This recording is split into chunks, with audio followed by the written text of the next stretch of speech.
next we have VLANs. So what is a VLAN? Well, a VLAN is a virtual local area network. It's described in our 802.1q specifications.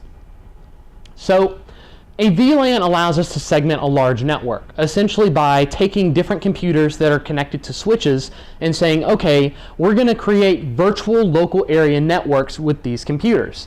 All of these computers may be connected to the same physical switches. All of these computers may not be outside of other networks in different routers, but I want to segment these off for whatever reason. I don't want these computers to be able to talk to these computers. So I'm going to create virtual local area networks in order to segregate them. And we'll need to have our smart switches that we can access in, and we can make changes in their control panels in order to create these virtual LANs, in order to create these VLANs. So our VLANs, again, are going to allow us to segment a large network. And if we were to send a broadcast message out from a single computer that's on a VLAN, then that broadcast message is only going to go out to other computers that are on the same VLAN. So if we wanted to segment a network and we said, okay, we don't want these computers talking to these computers, especially if they're sending out a broadcast network or a broadcast message. So we're going to put these computers in different VLANs. These different VLANs are going to prevent these computers from inadvertently talking to each other. So VLANs are composed of the two major parts, two major port types. We have access ports and we have trunk ports. Now our access ports and our trunk ports, which we'll explain a little bit more in depth when we get over to our diagram, our access ports allow us to connect devices that are in one particular VLAN to a switch. Our trunk ports allow us to connect different switches which manage multiple VLANs together to allow, if we have devices on one VLAN trying to connect to devices on another VLAN that's on a different switch, those trunk ports allow us to have access from multiple VLANs. Multiple VLANs can talk on that same port. It's a trunk port.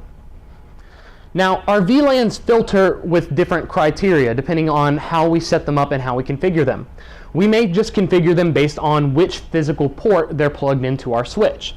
This is a very manual configuration, because as soon as we set up our VLANs and say, okay, VLAN A is going to be ports 1, 2, 3, 7, 8, 9. That's going to be VLAN B and our VLAN A, and then VLAN B is going to be the rest of my open ports. Then if we ever even do so much as unplug a computer and plug it in somewhere else, if we want it to be on the same VLAN and that port isn't on that VLAN, we now have to go back into our switch and redo our configuration. We can also filter VLANs based on MAC addresses, and MAC addresses give us a little bit less we're still going to have to go in manually and say, okay, this MAC address goes to this VLAN and this MAC address goes to this VLAN, but it still makes it so it's a little bit less amount of time we have to constantly be going in and making changes. So say if we take one computer and then that computer gets unplugged and plugged in somewhere else, if that computer is on a MAC address list for VLAN A, it's still going to be on VLAN A, even though its port was switched. And then we have subnetting IP addresses. We talked about how we can do different subnetting of IP addresses, and if we create these different VLANs based on subnetting their IP address, then that's going to be even less configuration than our MAC address. We're just going to simply go into our VLAN configuration and say, okay, all of our devices which are on this subnet are on VLAN A, and all of our devices which are on this subnet are on VLAN B. And so then we just have the configuration on the client side, and we can change them between VLANs and change their MAC addresses as necessary. So all of that may have been a little bit confusing without looking at a diagram, so let's look at a diagram now. So here we have a network that's VLANed out. If this network was not VLANed out, then it would be all of these devices would be able to talk to each other. These devices are connected by switches, which means that if we're going to label all of our computers real quick, A, B, C, D, E, and F. Okay, so if computer A, if this was a non-VLANed network, if computer A sent out a broadcast message, all of the other computers would receive it, because they're just connected by switches, and switches do forward broadcast messages, unlike routers. But let's say we don't want that to happen.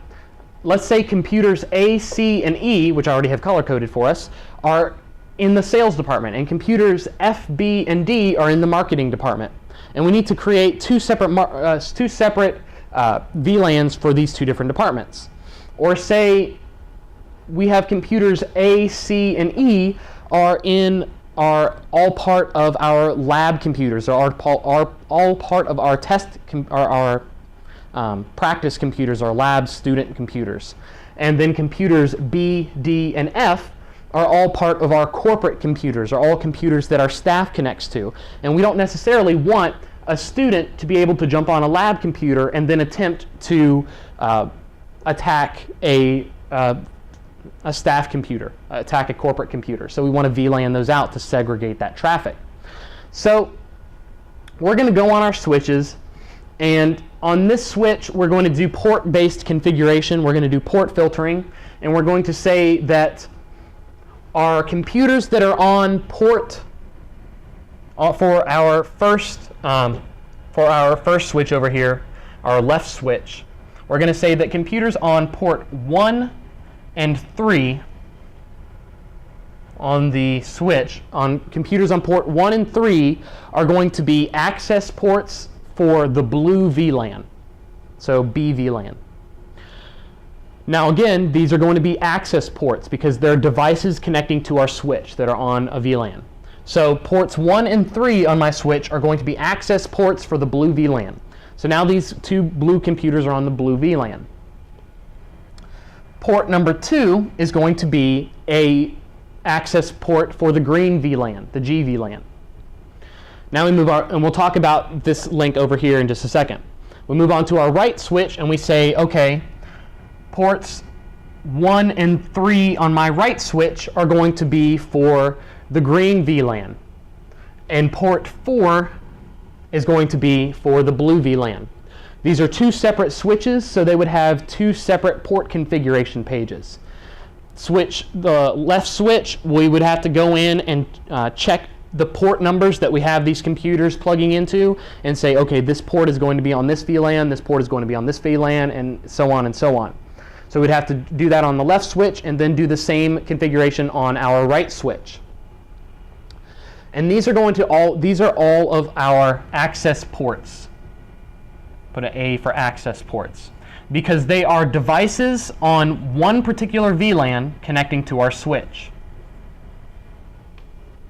Now what about the link between our two switches? Well, the link between our two switches can't be an access link, can't be an access port, because then we would have to assign it to one particular VLAN. And if we said, okay, well, I have a lot of green over here, so I'm going to say that this port is going to be for the green VLAN. Well, then the only traffic which can go over that port is the traffic from computer F. And computer F can talk to computer B and D because they're both on the green VLAN, but computer A and E cannot talk to computer C because there's no blue VLAN traffic allowed on this link. And the same thing if we just made this a blue VLAN link. Computers A and E would be able to talk over, but computer F would not be able to. So we need a different way of doing this. We need to set this up as a particular type of port, and that port is called a trunk port. A trunk port, so port 4 on our left switch is going to be a trunk port, and port 2 on our right switch is going to also be a trunk port. And our trunk ports are going to be special because they're going to allow traffic from all of our VLANs on it. They're going to say, okay, hey, I know you have some VLANs over here that I've got over here, and you have more than one, so I'm going to make this a trunk port, and any VLAN traffic can talk over this port. That's great. But now we run into a problem. When the traffic is being sent from our left switch to our right switch, how does our right switch know which VLAN certain traffic belongs to? If computer A was to send a broadcast packet, that broadcast packet would traverse that trunk port link. And then the broadcast packet would get over to our right switch, and our right switch would say, okay, yeah, I have a broadcast packet. But which VLANs do I send this off to? Remember, broadcast packets only go to the same VLAN that the computer's on. So how does our trunk port manage that? Well, our trunk port actually tags our packets that traverse it. So when our left switch sends a say computer A sends a broadcast packet to all of the other computers in its VLAN, our trunk port is going to go, okay, before I send this over, I'm going to tag this packet. So we have our broadcast packet, but I'm going to tag this packet and say, this packet is for the blue VLAN. So a blue broadcast packet. That packet will then traverse the trunk port. Our other switch will take a look at it and say, oh, okay, this packet's for the blue VLAN, and then only pass it along to C.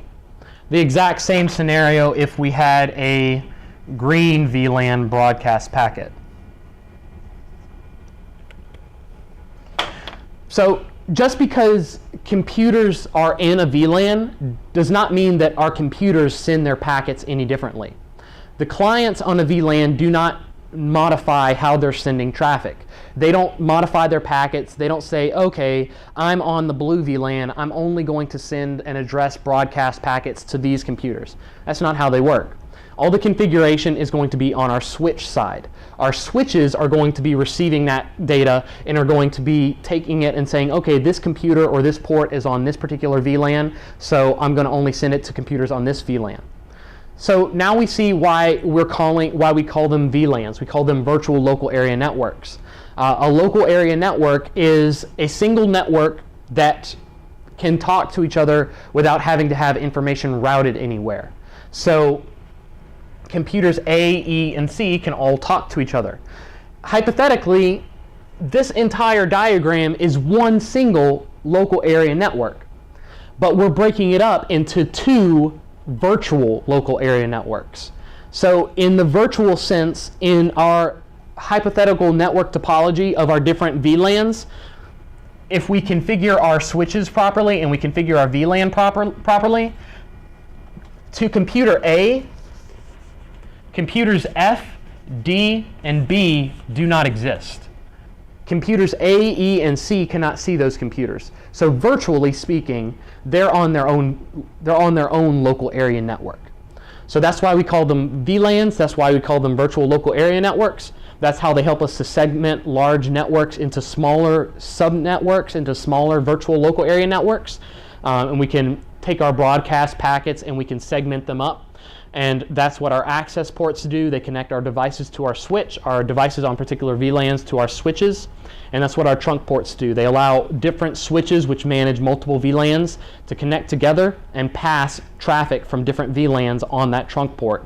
And remember, before they pass that traffic over the trunk port, the switch is going to tag which VLAN that traffic came from. So our VLANs are very useful, and they can help us segment large networks, and we can cut down on network traffic and network noise. We can cut down on our broadcast domains, and we can also make our networks a little bit more secure and segment people into where they need to be.